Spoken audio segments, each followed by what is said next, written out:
అందరూ ఎలా ఉన్నారు ఫ్రెండ్స్? బాగున్నారా? ఈరోజు మన ఛానల్లో నేను చేయబోయే recipe yummy yummy chicken gravy masala curry. ఈ కర్రీ అనేది చాలా బాగుంటుంది. చూసారా, కలర్ కూడా ఎంత టెంప్టింగ్గా ఉందో. చాలా కలర్ఫుల్గా ఉంటుంది. చపాతీలోకి, పుల్కాలోకి, వైట్ రైస్లోకి, బగారా రైస్లోకి చాలా బాగుంటుంది. ఈ రెసిపీ నేను ఎలా చేస్తానో మీరు కూడా చూసేయండి. ముందుగా ఒక అర కేజీ చికెన్ తీసుకున్నాను నేను. ఈ విధంగా నీట్గా కడిగి పక్కన పెట్టుకోవాలి. ఈ మసాలా ఇది. ఇందులో ఒక 2-3 జీడిపప్పులు, ఎండు కొబ్బరి ముక్క, అల్లం చున్నులపై వేసి మెత్తగా గ్రైండ్ చేసుకొని పక్కన పెట్టుకున్నా. ఇక్కడ ఒక 3 టమాటాలు, ఒక పెద్ద సైజు ఉల్లిపాయ, ఒక 2-3 పచ్చిమిరపకాయలు, కొత్తిమీర, కరివేపాకు ఈ విధంగా తీసుకొని కట్ చేసుకొని పక్కన పెట్టుకున్నాను. పచ్చిమిరపకాయలు అనేది మీరు ఘాటును బట్టి తీసుకోండి. ఇక్కడ పొయ్యి వెలిగించుకొని పొయ్యి మీద కడాయి పెట్టుకున్నాను. కర్రీకి సరిపడా ఆయిల్ అనేది వేసుకోవాలి. ఈ కర్రీకి అనేది కొంచెం ఆయిల్ ఎక్కువగానే పడుతుంది కాబట్టి ఆయిల్ అనేది చూసి వేసుకోండి.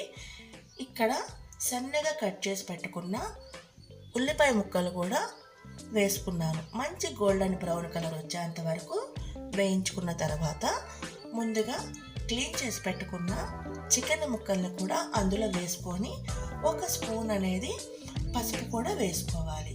ఇలా పసుపు వేసుకొని మొత్తం కలిసిన తర్వాత ఇందులో నేను 1.5 స్పూన్ అనేది సాల్ట్ వేసుకుంటున్నాను. ఇలా సాల్ట్ వేసుకొని ఒక 5 నిమిషాలు అనేది మూత పెట్టి ఉడికించుకోవాలి. చూడండి ఫ్రెండ్స్, ఒక 5 నిమిషాల తర్వాత అనేది చికెన్లో ఉన్న నీళ్లు మొత్తం కూడా బయటికి ఇట్లా రిలీజ్ అవుతుంది.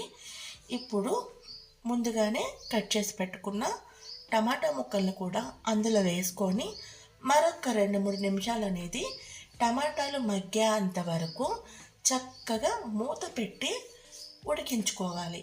ఈ టమాటా ముక్క అనేది కూడా ఎక్కడ కూడా ముక్క టైపుగా ఉండకూడదు. చక్కగా మెత్తగా ఉడికిపోవాలి.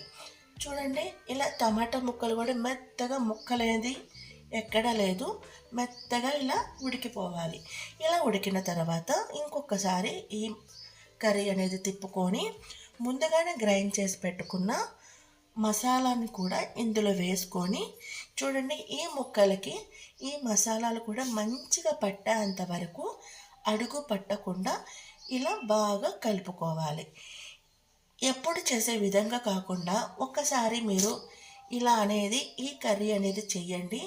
చాలా కమ్మగా ఉంటుంది. అందులో జీడిపప్పు వేయటం వలన కర్రీ అనేది మనకి అచ్చంగా హోటల్ స్టైల్లో దొరికేలాగే ఉంటుంది. ఇలా చక్కగా మసాలాలు కూడా వేపేసుకోవాలి. ఇలా వేసిన తర్వాత చూడండి, నేను కారం అనేది వేస్తున్నాను. ఇలా మసాలాలు వేగిన తర్వాత కారం అనేది నేను ఒక 3 స్పూన్ల కారం అనేది వేసుకున్నాను. ఇలా కారం వేసిన తర్వాత ఒక స్పూన్ అనేది ధనియాల పొడి, ఒక అర స్పూన్ అనేది గరం మసాలాలు అనేది మీరు ఘాటును బట్టి మీరు తీసుకోండి. కాకపోతే గరం మసాలా వేయటం వలన కర్రీ అనేది చాలా బాగుంటుంది. ఆల్రెడీ నేను పచ్చిమిరపకాయలు తీసుకున్నాను, అలానే ఒక 3 స్పూన్ల కారం తీసుకున్నాను, గరం మసాలా పొడి కూడా తీసుకున్నాను. కాబట్టి మీరు ఘాట్ అనేది చూసుకొని వేసుకోండి. చూడండి, వేసుకున్న మసాలాలు కారాలు కూడా మంచిగా పట్టేంత వరకు ముక్కలకి ఫ్రై చేసేసుకున్నాను. ఇక్కడ చివరిలో నేను ఒక చిన్న గ్లాసుడు వాటర్ అనేది వేసుకున్నాను. నీళ్ళు అనేది మీకు తగినంత వేసుకోండి. ఇలా నీళ్ళు వేసుకొని ఒక 5 నిమిషాలు అనేది కర్రీ ఉడికించుకోవడమే. అంతే ఫ్రెండ్స్, కర్రీ అయితే రెడీ అయిపోయింది. చివరిలో నేను పచ్చిమిరపకాయ ముక్కలు అలానే కొత్తిమీరను కూడా వేసుకున్నాను. చూసారా, ఎంత కలర్ఫుల్గా ఎమ్మీగా ఉంటుంది. మీరు కూడా తప్పకుండా ట్రై చేయండి. నా ఛానల్ నచ్చితే లైక్ చేయండి, షేర్ చేయండి, నా ఛానల్ అనేది సబ్స్క్రైబ్ చేయండి. Thank you so much friends.